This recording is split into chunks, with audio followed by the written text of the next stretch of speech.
Sustainable development with equity.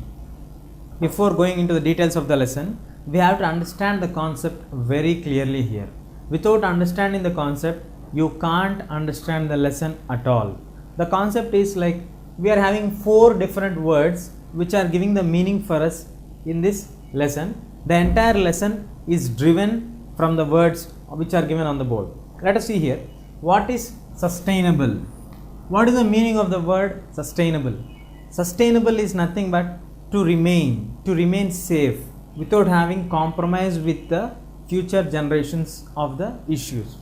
Sustain is to maintain the balance without getting any loss for us. What does the meaning of the word development mean? Development is to grow on something.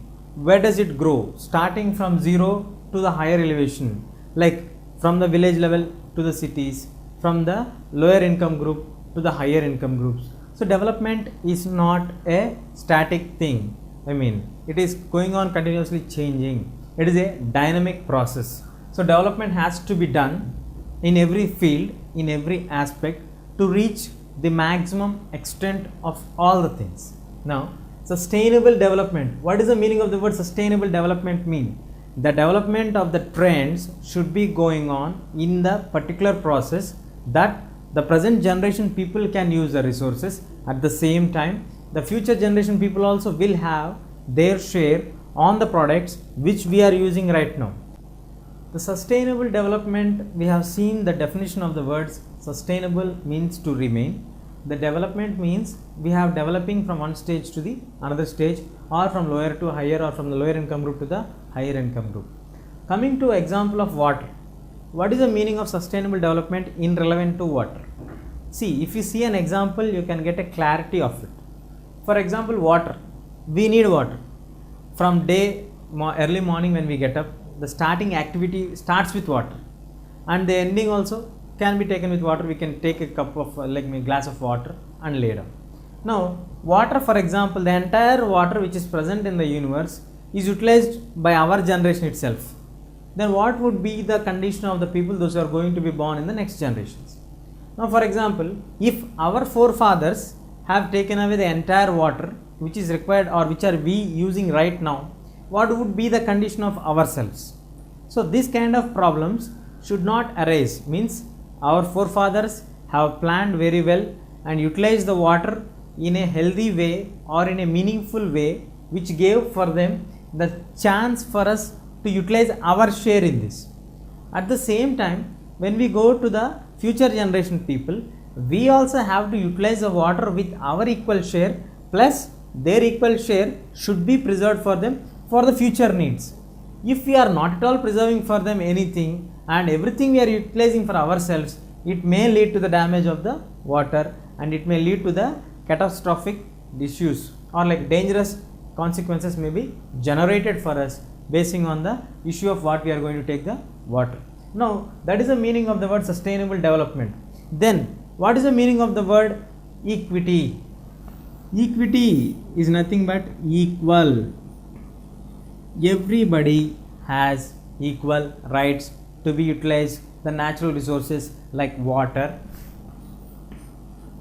air, then land, like that. It goes on. When you start writing the natural resources, it goes on like this. There are unlimited natural resources for us. Coming to the equal utilization, how can we utilize equally everything?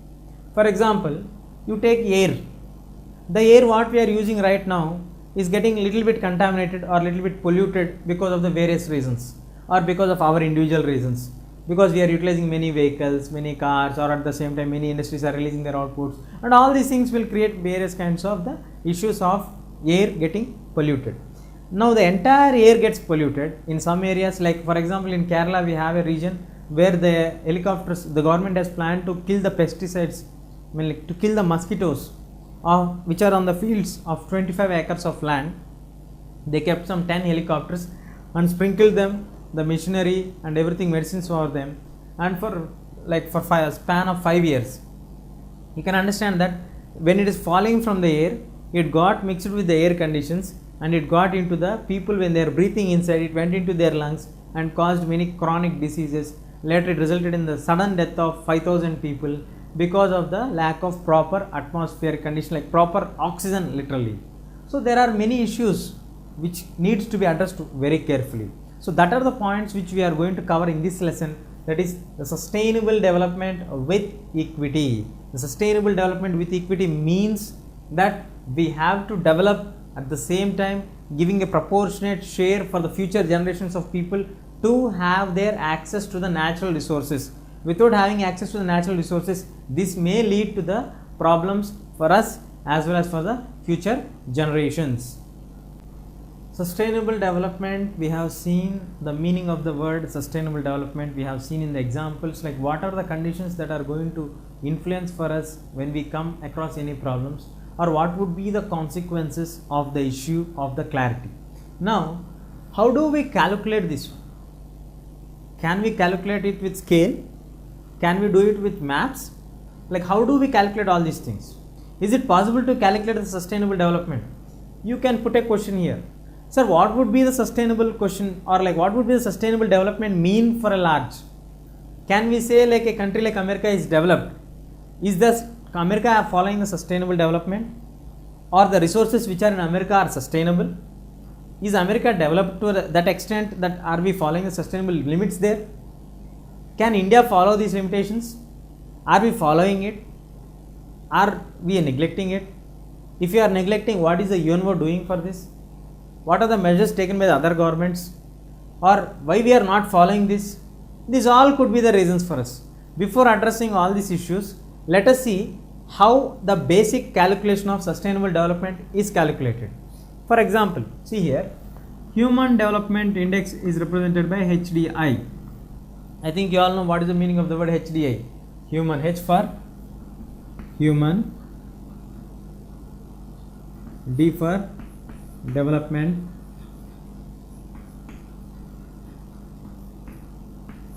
the I stands for index. Now, Human Development Index. We have development here, sustainable development. Now the concept is human development. What is the variation between these two? As we discussed earlier, human development means human beings getting developed. Is the concept right? No. It was the foremost old feeling of humans development. The actual meaning or the present meaning is the development which is happening for the human beings. The concept is the development which is happening for the human beings. At what level is it happening? Is it happening at a very good rate or a less rate, or it is questionable, or is it acceptable? This all is index. It is the criteria for us to assess the things. So, how is the development of the human being is shown in an index, is called HDI, Human Development Index. Now, in this Human Development Index, what are the aspects or the points that we are going to cover here? As we all know, the previous lessons we have discussed that infant mortality rate,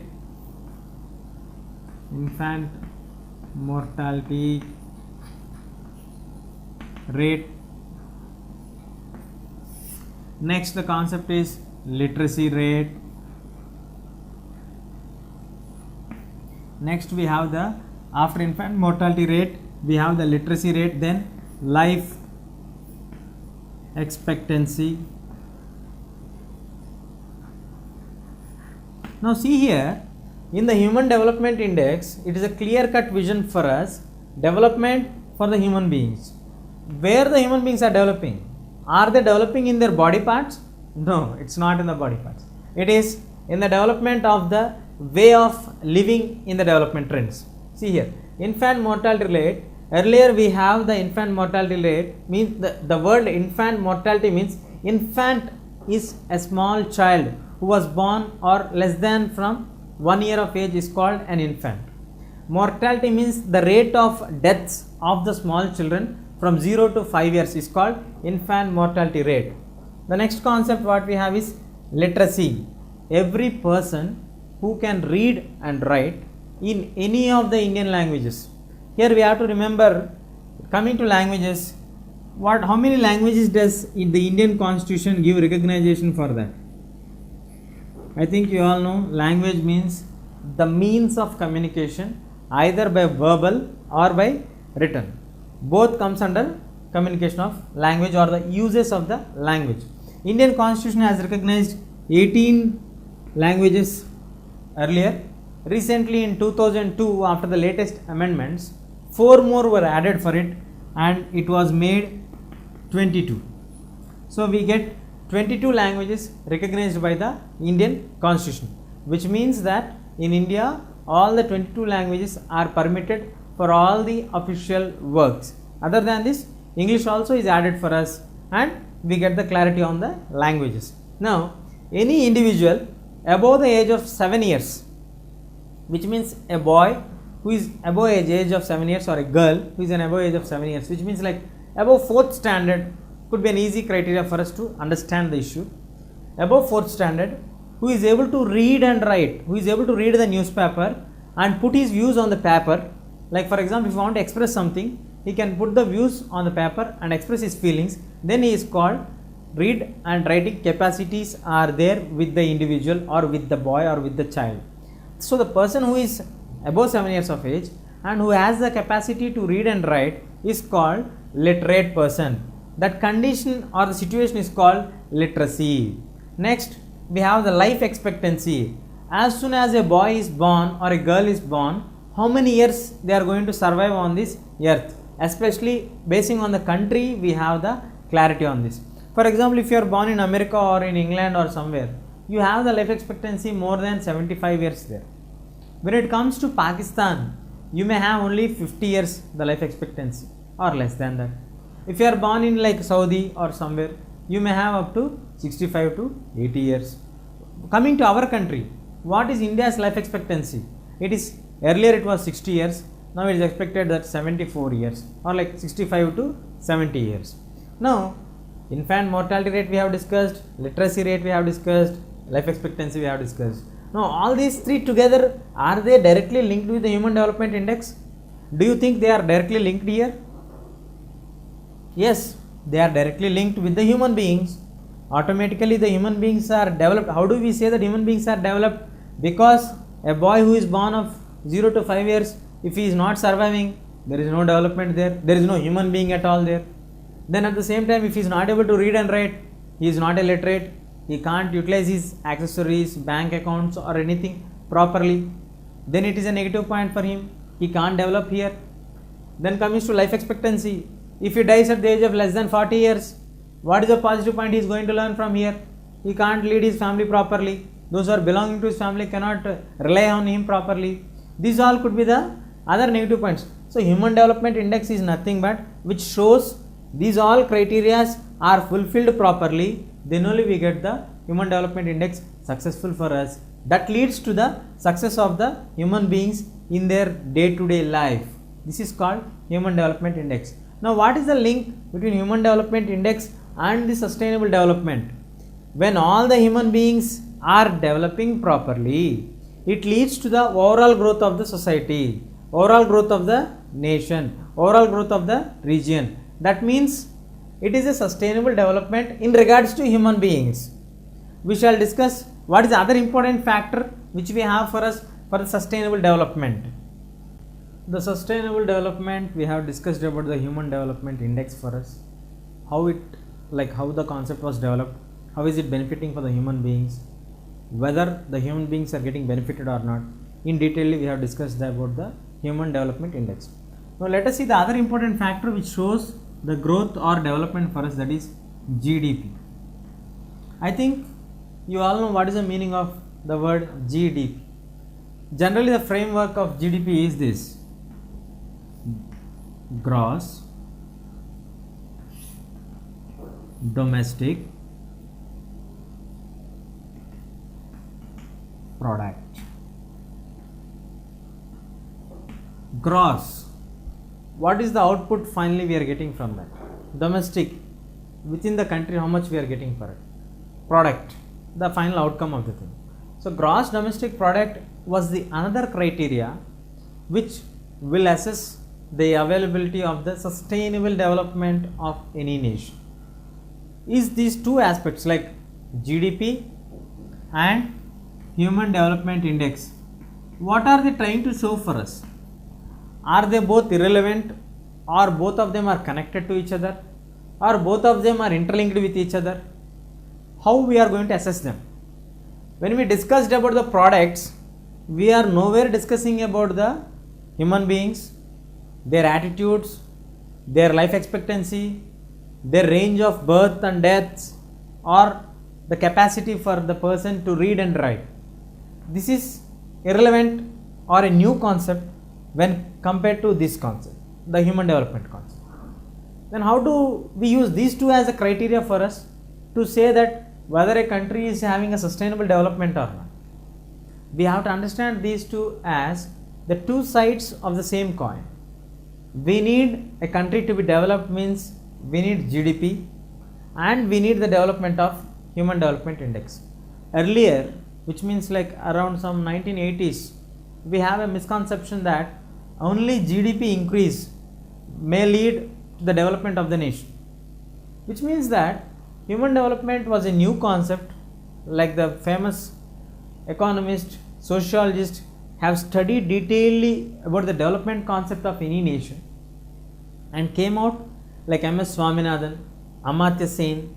These people have studied that when we are studying about the development of any nation, literally, nation means people, not about land, water, land hills or something else. So why we are neglecting the human beings and calculating only the products what we are getting? If you calculate only the end products, like for example you are producing agriculture, you take an agricultural crop of rice. If I am producing rice and in the field I am getting it done, and the final output I get it something like, for example, I put the seeds, then threshing, leading to output of bags. We get generally in the form of bags, like 100 bags of rice I got. If I are calculating the rice from here, from the seed level to the output of bags, do we don't have the human beings interacting here? Can't we calculate the human beings interacting here? Yes, we need somebody to go and get the seeds. Somebody should sow the land. Somebody should put the seeds into the land. Somebody should supply water for them. Somebody should look after daycare for them. Somebody should put the pesticides for them. Somebody should apply for all these things. Daily they have to go and check it. And finally after 90 days you get the output. So we just calculate the GDP and expect that a country is developed and the people are not happy here. Then how can we say that country is developed? It is not at all possible here. So to understand the concept clearly, we have to analyze the concepts very detailedly. Then only you can get the sustainable development. In India, where 90% of people are in the unorganized sector. I think you all know what is the meaning of the unorganized sector. Can someone tell me what is the meaning of the organized sector? Yes, we have two sectors, the organized sector and the unorganized sector. Organized sector is a system where everything is planned properly, executed properly, where the employees will have all the benefits like fixed tenure of time, work time, gaps for them like weekly halves, Saturday holidays, Sunday holidays, then leaving for them to the annual benefit offers, annual leave offers and medical facilities, PF. After they retire they get the pension benefits, retirement benefits. These all together is called organized sector. In organized sector we have all these aspects. Coming to the unorganized sector, what I told you just now, like we don't have a fixed tenure of work time, we don't have fixed pay scales for them, we don't have regular holidays for them. It is like the day you work, you get the payment. It is completely on the temporary basis. There are no fixed benefits or emoluments which are going to be given for the unorganized sector people. And in a country where there 90% of people are depending on the unorganized sector, the production will increase rapidly every year. 4%, 5%, 8%, even sometimes it has gone up to 10% of the increase in various industries. But why the human development index is not increasing? How can we compare the human development index development to the gross domestic products? It is clearly evident that This can be increased by the hard work of the people. But if the people are not healthy and fit and fine to get the benefits from this point, what is the use of the development of the nation? Here, GDP has to be addressed very clearly. Human development also should be shown. At the same time, we have to see the criteria or the basic ground reality, what is happening for us in the unorganized sectors. Then only we can come to the clarity that whether India is approaching towards the sustainable development with equity or no, whether we are reaching to the far excellence through a proper channel or not. If you are not going through a proper path, definitely you are going to reach to the wrong path, which may lead to some negative complications. This all should be taken very carefully.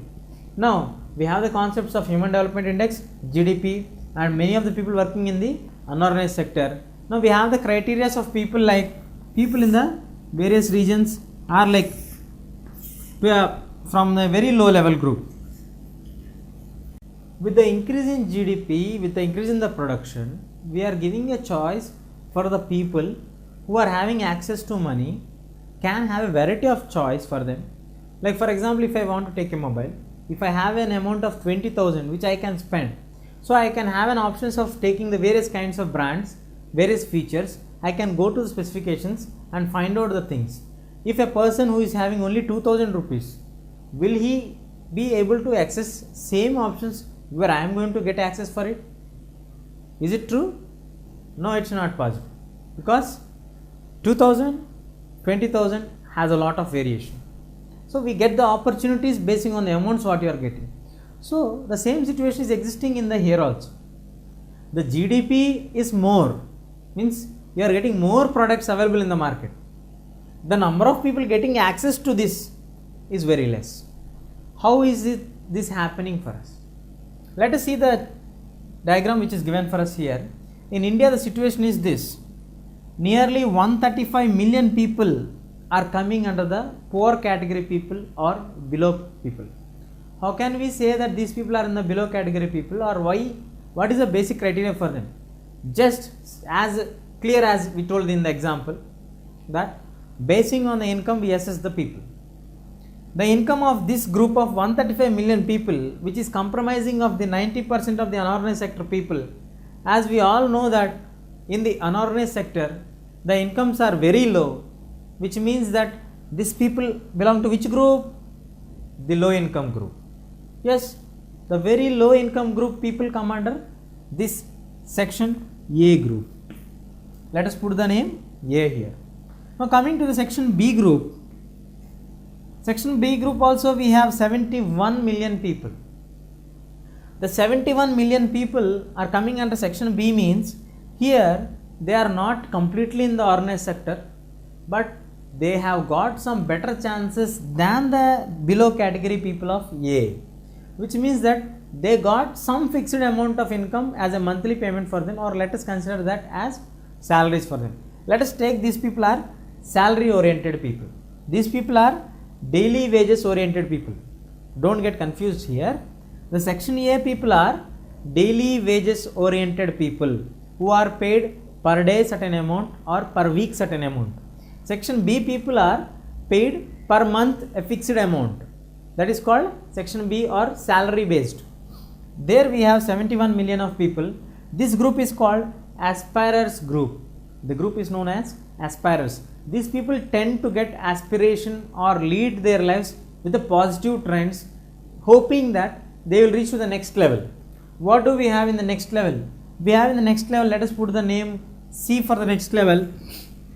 That is 31 million population are in the C level. This group is better than B group and A group. Here these people comes under either in a family 2 or 3 people may be working.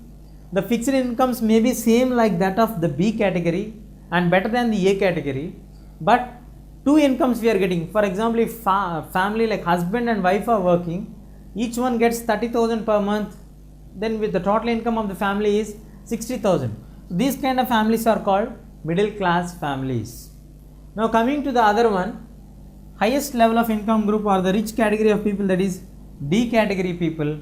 where we have only 3 million people in India. If you see the Indian population, we have nearly 1200 million people in the entire Indian population. If you categorize them, you are getting only 3 million people in the rich people category. So you can understand the availability of rich people here. Now what we discussed earlier is the products what you are producing are providing a various kinds of opportunities for the people only for the D category people. They are denied for A, they can't at all guess or hope for it. B may have an option if they plan it, but it's not sure. C can get access for it if they plan well. D must, they take it for granted, they get it as a choice for them, not as a chance. When it comes to C and B, it is a chance for them, but when it comes to D category people, it is a choice of their relative efficient levels, whether they are effectively concentrating on this or not. These all will be the criteria for us in leading the sustainable development. Let us discuss the other one in detail, because the human development, GDP we have discussed, the present condition of India we have discussed. Let us see what is happening for this. Sustainable development we have discussed about GDP, but some of the economists have expressed a severe criticism against the GDP. We saw only the production, only the output. What about the factors that are happening in this production process and getting the output process? Are they addressed properly? Do they don't have any influence on the human beings? They does not lead to the development of the human beings? They are not on the natural resources? GDP is nothing but the calculation of the outputs what we are getting from agriculture in the larger scale. So when the agriculture is calculated in the larger scale, it is directly connected with land. When land is getting spoiled, what about the water which is used here? Water also is getting spoiled. Next, when it comes to air, air also is getting spoiled or getting polluted. Then what about the other things which are getting spoiled here? Now let us discuss these all aside. Let us go into the concept oriented, so that you can understand how these all are getting polluted or getting destructed for us. Now let us go for the concept of deforestation.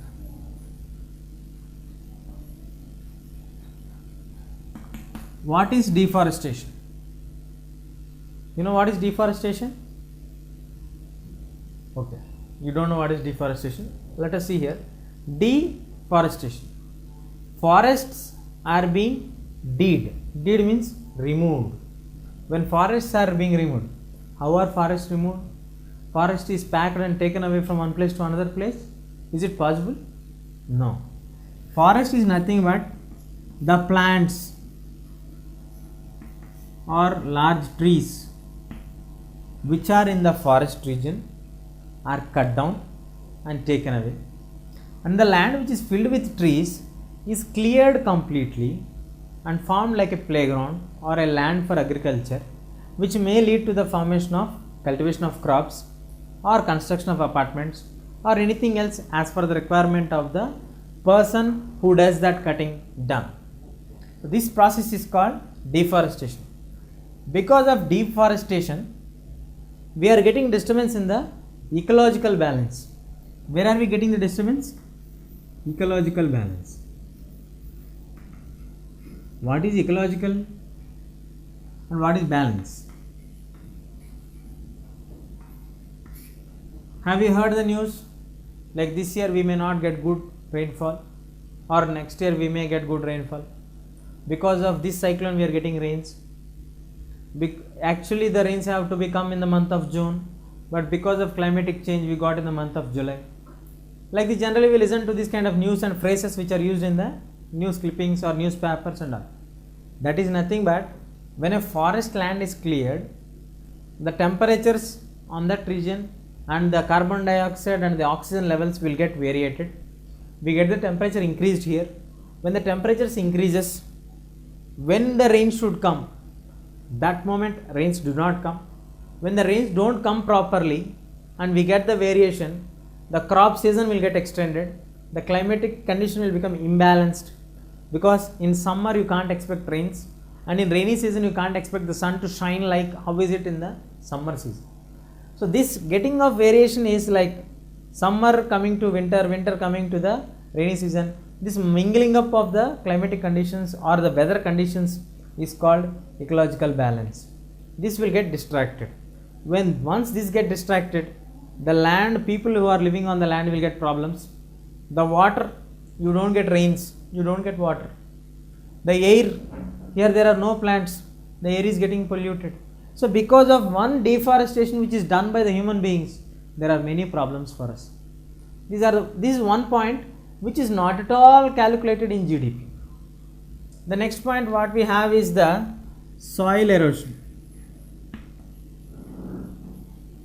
How many of you know what is soil erosion? Soil getting erosion. The soil getting eroded is called soil erosion. Means the soil moving away with water, either with river water or rain water, and going away from that particular place to some other place and brings negative points for both the places.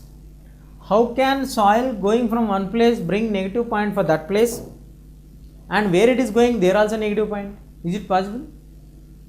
Yes, it's possible. See here, when soil is taken from place, let us say it is taken from a very fine fertile soil place region, it goes along with the river. It is flowing along with the river. The soil also went with the water. This river went and met with some dam levels. We have constructed one dam here. The water gets deposited here. Along with water, what is getting deposited here? The mud or the sand or the soil which is going along with water is going, no? So it gets deposited here at the underground layers of the dam. After 5 years or 10 years, if the daily process is going like this, the dam gets filled with mud, not with water. Now the capacity of the dam will become half. This is the example, live example. We have the Kaveri issue going like this. Almaty dam, the same situation. Other all dams we have the same situation now. Now in the dams we have a problem also. If you want to remove the mud from here, upper parts are filled with water. As soil is a bit heavy, it goes down and settles down there. Now when we are pulling this one up, the entire water gets distracted. And I think you all know what is meant by a dam. A dam is a place where the entire pool of water will be located. It is not just a small point like go and pick the mud and come off outside. If you want to pick mud from the entire pool of sea or water, is it possible for us? It's not possible practically. You can say it is possible. We can argue on this. Yes, we can do it, sir. We can put some cranes, we can put some helicopters, that, this and all. But practically it's not acceptable, or it's not possible to do all these things, and it's very, very expensive also. So these all things will bring negative impact. These all are not addressed in GDP. The next point what we have is groundwater.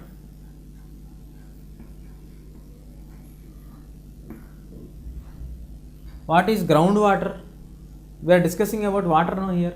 Again, what is this groundwater? The water which is present in the underground layers of the earth is known as groundwater. Now, what is the problem that is going to come here for the groundwater? On the land, you have the flow of water. Everybody can see the pollution like chemicals going into the water or the river bodies or into the drainages, as we all know drainage system. Then how the underground water layers are getting spoiled? See, when the water is disposed or released in the land or water here, this water after flowing to certain distance is going and settling in a dam or somewhere, or it is passing through the mud layers and all these things. The pesticides or the chemicals which are getting stuck in the mud will be settled in that, and after some years they go down into the deposits in the process of transition. When the process of rocks are going on, it goes down completely down. Then the underground water layers are getting contaminated. In some areas, like for us in Andhra, we have Nalgonda region. The people there are very short people. It's not because of the default like China people who are very short. The bones, you can see the x-rays of those people's bones are in this way. Hands and legs will be in this way. It's not a joke, it's a serious issue here. Because of fluoride content more in the water of the Nalgonda region, the bones really get bent towards that. That leads to the underground water layers which is got contaminated in the water. And at the same time, when we dig a bore well and when you get the thing done and we are taking bore wells continuously, water digging it up, it may lead to the problems for us. These all are the issues which are not addressed in GDP for us. Then coming to grasslands.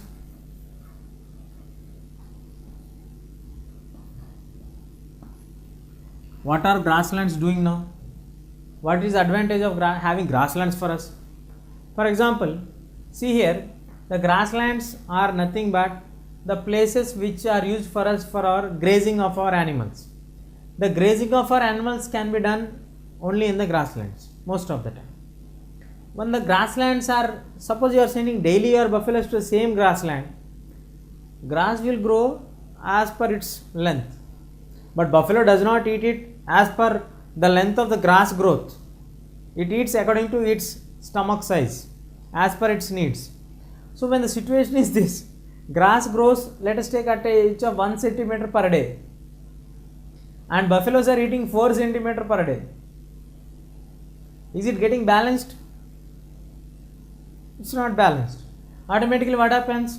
Within a less span of time, the grass will not be there. Only ground will be there for us to play cricket or football or something else. So buffaloes are making grounds for us. Students will enjoy this. If we have a ground, we can go and play cricket here or something else we can plan in the holiday session or on the Saturday session or on the Sundays. But real fact is that this is not at all discussed in our GDP level. When we are calculating our GDP, we are not at all discussing about the grass. Then what about the condition here? This is neglected. When grass is neglected, the land is becoming dry. Once the land becomes dry, then groundwater which is present in that land will get directly exposed to sun and the water levels will come down. The people in that region will get water scarcity. Again the people are in trouble here. When the people are in trouble here, again the entire process is in trouble. Then we have one more issue like fertilizers. I think you all know what are fertilizers. Nowadays we are not eating the food without fertilizers. Daily we are taking the food with the fertilizers only. Out of every 1 kg of rice, 70 grams of fertilizers are used, which we are consuming daily. We are directly taking medicines inside. That is the reason why we are having many diseases for us coming at very young age. Now fertilizers are being used continuously in more amounts to kill the insects, mosquitoes or the flies or the other things which are creating trouble for us on the plants. And these are added to all the plants to the end product of the thing in rice or everything that we are getting it directly and we are utilizing it. Again this is not discussed in the GDP.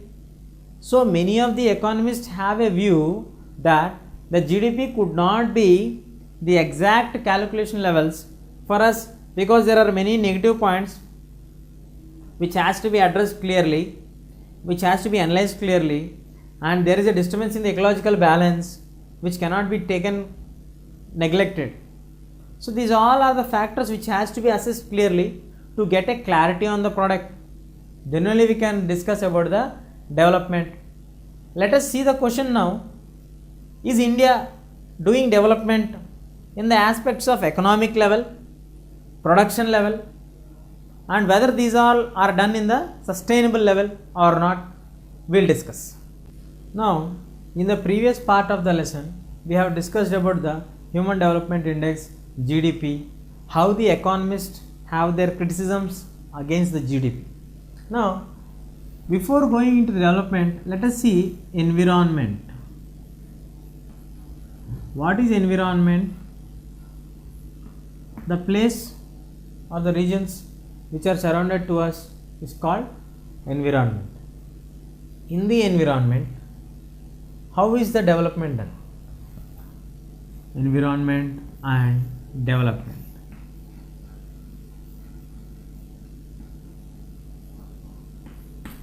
Here we are moving with a view that from the environment point of view, how is the development done? the arrow is pointing out for us, like from the perspective of the environment, means from the issue of the surroundings what we are having. If we take into the criteria, how is the development going on for us? Is it going on in a possible, in a good or in the bad level, or like negative impacts are there or the positive impacts are? Let us see now. Without having environment support, we can't do anything. For example, let us see the primary occupations. What are the primary sectors of work? How many of you know the sectors? How many sectors do we have? Yes, first one is primary, second one is secondary, third one is service, third service sector. Now in the primary sector, most of the things depend on the environment. See, let us see here. In the primary sector, we have the departments which are covering agriculture,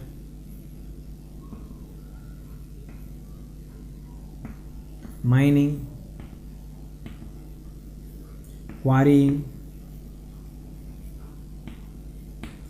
fishing, and others like coals, etc. Now these all, see, agriculture, where do we do?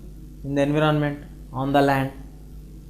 Mining, digging the land.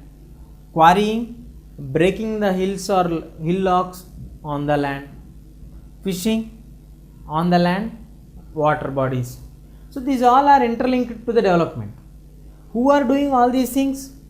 Human beings are doing all these things. In this all, will trees go directly and do everything for them and come? Or will the mining, like minerals will come from down to up and say, I am a mineral for us? Or will the quarrying, the stones will break themselves down and come for us and meet us and say, hi, I am a stone now?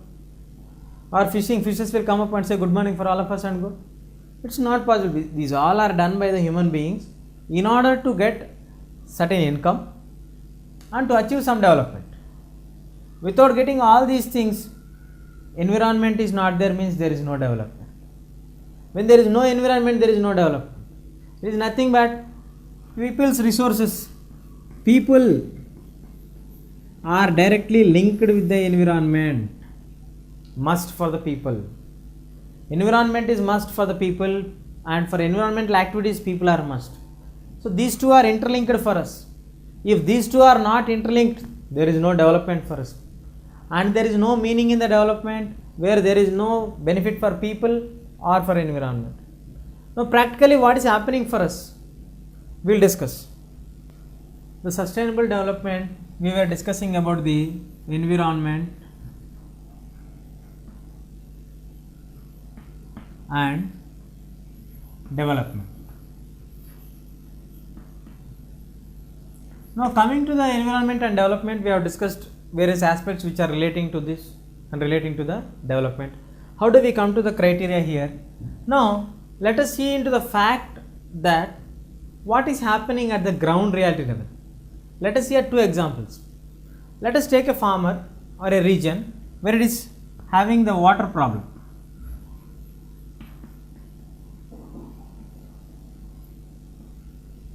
When there is a water problem for us, it means like before we got the electric pump sets, the people have to take water from the down with their own hands, pull it outside and then leave it into the fields.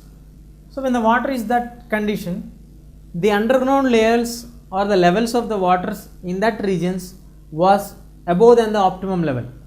Optimum level means, for example, see here, this is the underground level of the water. Think this is land.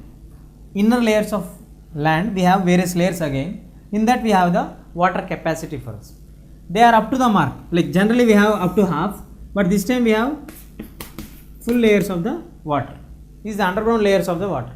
But now, once we got the electric pump sets will make our work very easy for us. We need not draw the water daily.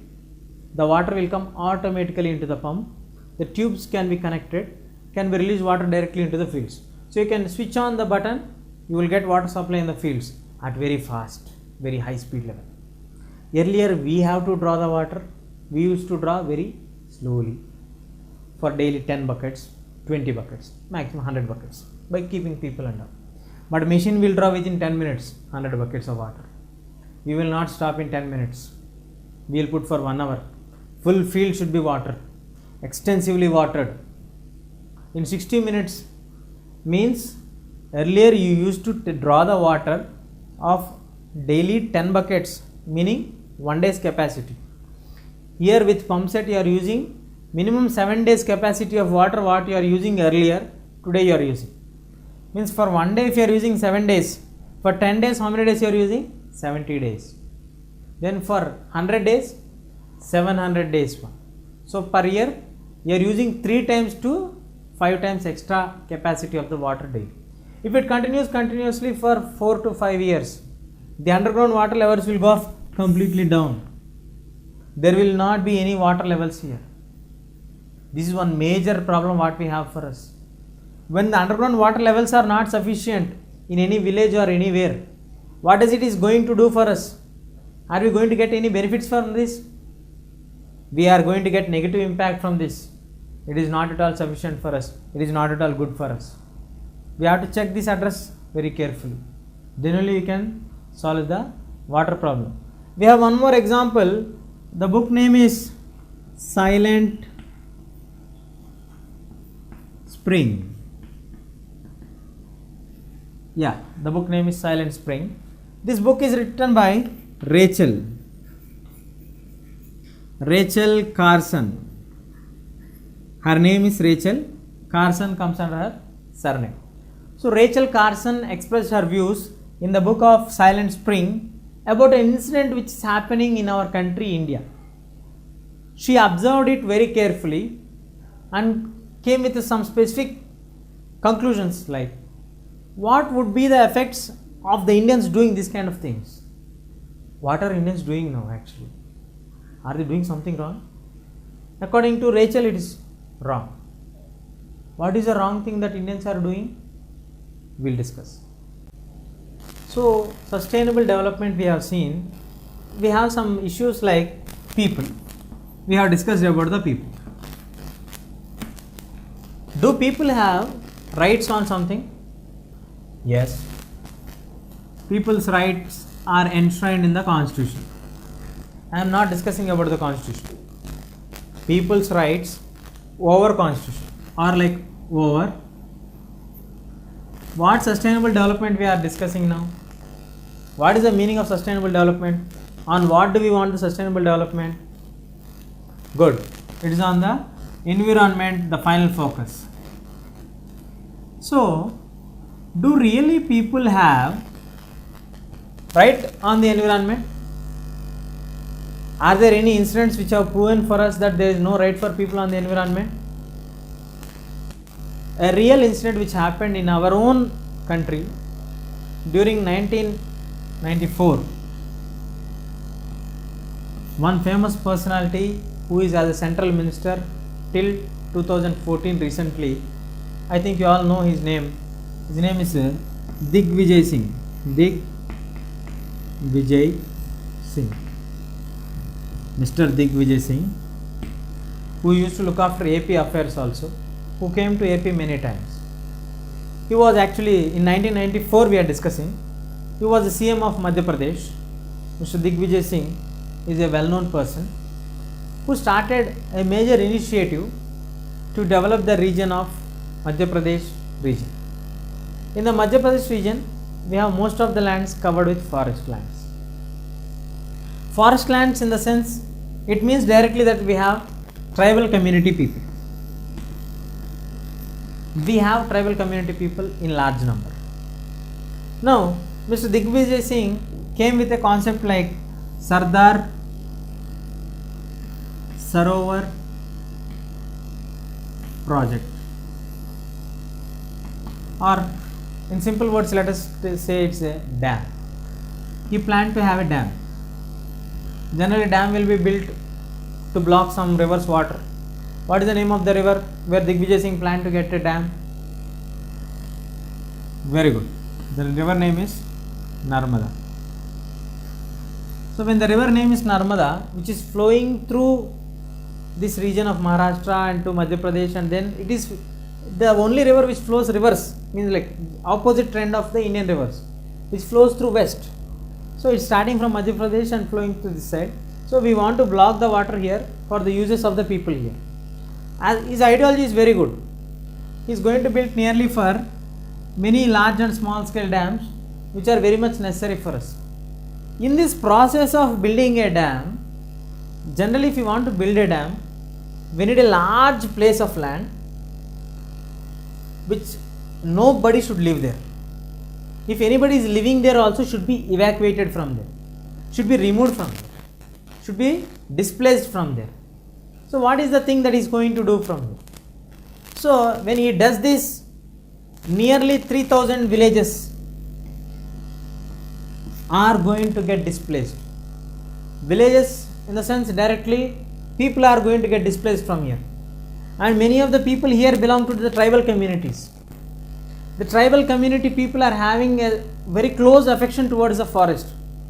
See, generally we have in cities, we have a trend that whatever we want, we try to do work and get money for us, take that money, go to shop, buy the product, get the product what we require.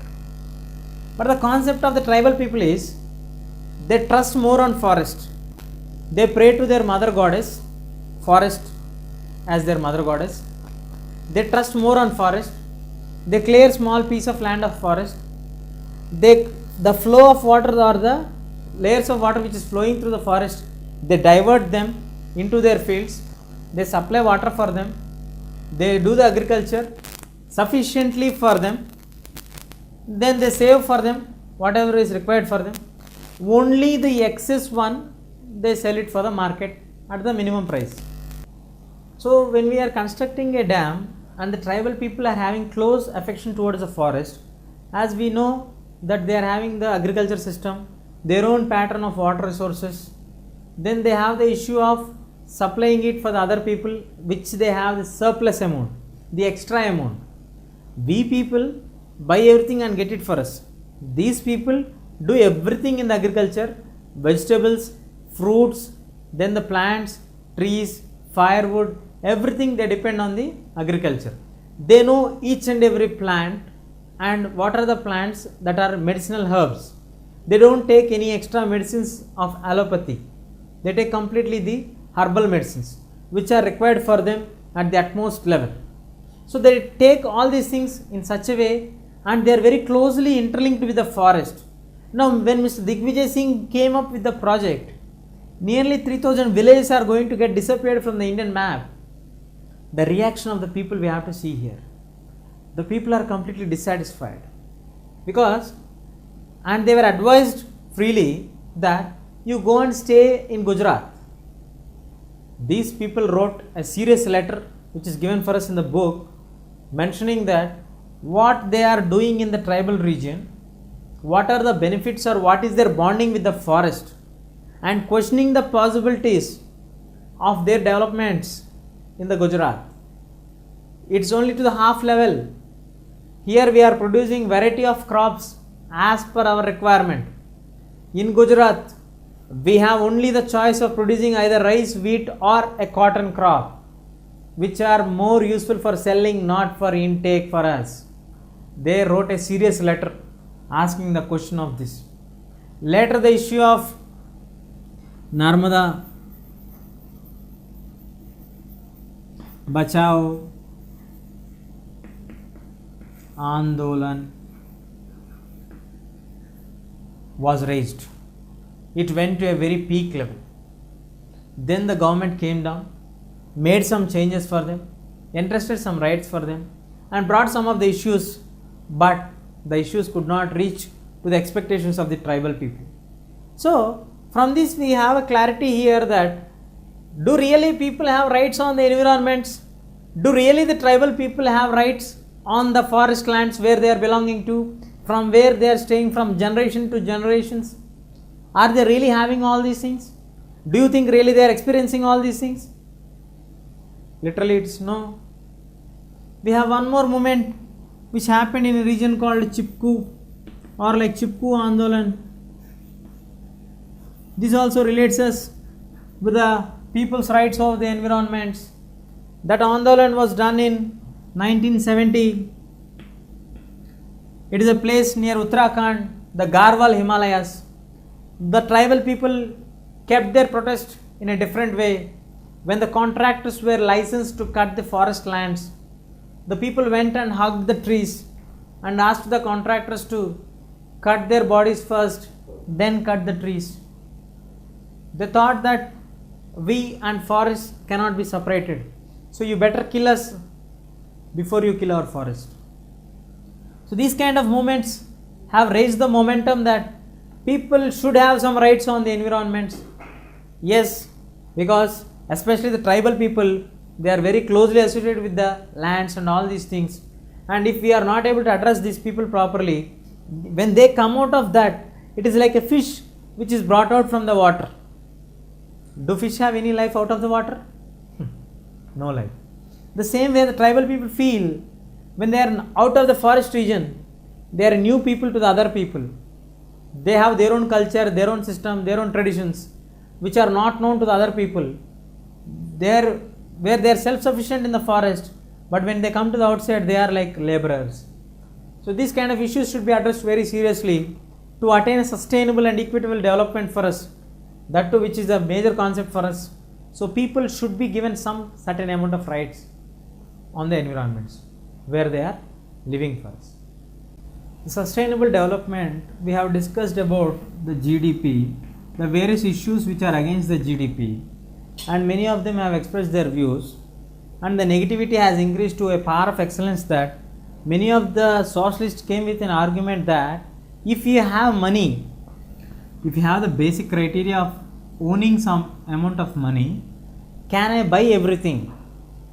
Can I get a fresh air? Yeah, I may get fresh water, I may get good environment to stay, but I can't get fresh air. And again, the point is that we have to remember here, only the growth of GDP is bringing a major contribution of getting maximum amount of money or salaries or extraordinary outputs for the people. But till now, whatever has been done, the learned countries or the developed countries have invested their money in doing all the comforts for the people with an ideology that if you have money, we can buy everything, and they destroyed the resources naturally without the equitable balance. Now if they want to rearrange it, because the logic what they have used is completely gone wrong. Now if they want to rearrange that one and get the system back, we have to go with the concept that till now whatever the drainage system is there, that has to be cleaned properly. For that we need to spend some huge amount of money in hundreds of crores or thousands of crores as per the requirement. And once if you spend this, is it a guaranteed that after you spend this amount and get it cleaned, that nobody else will do the same damage again? So the logic what was used earlier, that money will make many things, has literally got flapped, and the changes what they are going to get it done cannot be altered right now. So these are the basic things which denied the thing of the issue of GDP, and many of the activists came up with a new logic that we should be given some local rights to the people. Especially many movements have been there for the tribals on environment or forest lands. They should be given for that. Yes, tribals have close intimacy with the forest lands. They are feeling it, it's like their motherland. So we should be given some certain amount of rights without disturbing the environmental balance or the ecological balance for it. And according to Supreme Court's judgment which is given in 1990s, that it is clearly mentioned that Article 21 should be enforced clearly. So according to this Article 21, everybody is given the right to life. The right to life is nothing but to provide the free and fair healthy atmosphere for them to get survived. So whose responsibility is this? The central and the state government's responsibility is that they have to provide these things for us. This has to be addressed very carefully. So they have to give the tribal rights, then the article of this 21 has to be provided for us. And once the climate is changed, climate change does not have only impact on your place, in your house, in your area, your own street, your own lane, or your own regional levels. It is going to impact the entire globe. We are not discussing about a concept which is only for a particular house. We are discussing about a concept of the entire globe. The entire globe, all the nations are going to get impacted by the climate change, what we are going to get it. So compulsory they have to get the issue of how they are going to react on this. Many of the countries should come together and discuss the issue and try to solve the issue here. The developed nations, undeveloped nations, developing nations, all should come together and try to solve the issue and get the issue done, solved and settled for us. Then only we can take some changes on the issues here. Now, many new changes, many new trends as an opposite to the Kerala incident, what happened for us, written by Rachel Carlson. They came with a new concept that pesticides,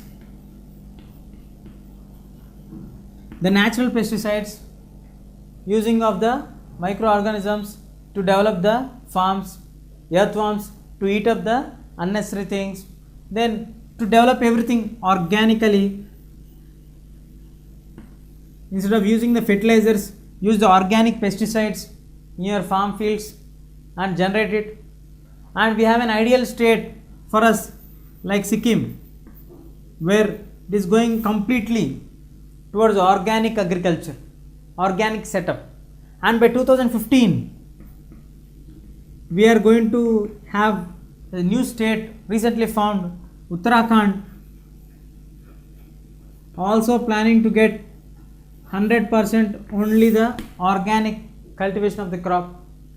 So once you get the organic cultivation of the crop, Sikkim has already achieved it, Uttarakhand is achieving it. So the environmental delay or the debalance or the degradation what is happening will slowly get sustained. At the same time, as we are using organically things, we have a logic here earlier. Can we clear it and can we make sure that others won't do it? So we are clearing it by changing the system, and at the same time we are using the other things which are not going to harm the environment. So it is going to get completely sustained for a certain period of time. This process will lead to the sustainable development with equity. So this is about the lesson. We understood the sustainable development at various aspects, especially the concept of GDP has gone through various criticisms, and many of them has brought up the various logics to work out against it. And money is not the only criteria that should be assessed for everything, and there are various other issues, various other methods, the alternatives which have come up for the latest trends, and with that we can definitely achieve the sustainable development with equity. That's the recap of this lesson. We got a detailed view of the sustainable development. In the sustainable development with equity, we have discussed earlier many issues, but an alternative of PDS was brought up in our own state. What is the word of PDS? We all know, like public distribution system was brought in the region of Zahirabad. A new alternative for this. Earlier the public distribution system was governed and everything by the state governments. Because of the green revolution and because of the local conditions which are happening in the Zahirabad has turned to be a dry land. Gradually it started to become a completely dry land. So the farmers and all took the initiative. With the regular lands, they started to cultivate the fallow lands, means the empty lands, and after a certain period of time, they started to get positive results. Once they got the positive results, instead of selling this extra or the surplus amount what they are having, they started to maintain a buffer stock or the food grain storage houses.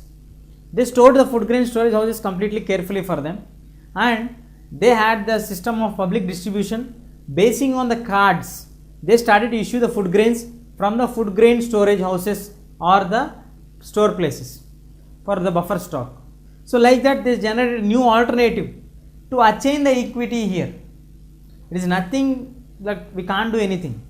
At the end of the day, we want everybody, every human being to be satisfied, to get the successful result output, and everybody should feel happy while they are eating. So everybody should get the access to their food. This was brought up in our own state of Andhra Pradesh. The region name is Jahrabad. We all have to be proud that they have achieved sustainable development with equity by providing an alternative for PDS, that is public distribution system.